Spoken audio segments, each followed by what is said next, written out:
Alright, good morning mga ka-adventure. Welcome po sa aking channel, George's and Adventure here. Ngayong umaga guys ay ating silipin ng Ilog Marikina.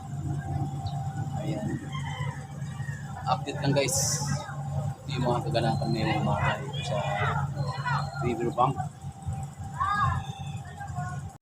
Alright.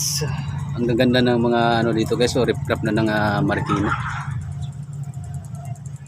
Hindi pa rin tapos ang kanilang paglalagay ng harang sa tagiliran.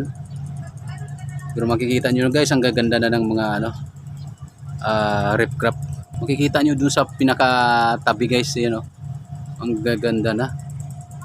Pag matapos yan, ang gaganda na naman ng pamamasyal dan. Ang sarap magbike din sa tagiliran.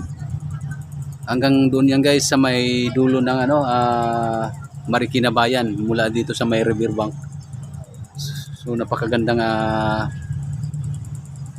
to guys sa pasyalan. Pero ongoing pa rin yung kanilang dito, dredging, paglalagay ng bakal sa gilid ng ilog. Ayan.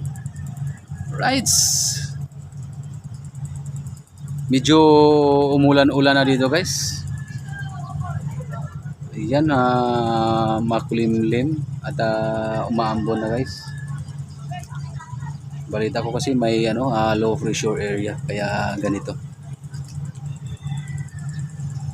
At least hindi na guys, hindi na mainit. Right, so hanggang dito na lang muna tayo guys. Kung bago ka pa lang sa aking channel, huwag kalimutang i-like, share, subscribe at i-hit ang notification bell para lagi kayong updated sa aking pang susunod na mga videos. Right, sa mula dito sa Riverbank, Marikina, Jules Hussein, the Adventurer. Thank you so much. God bless you all and bye-bye.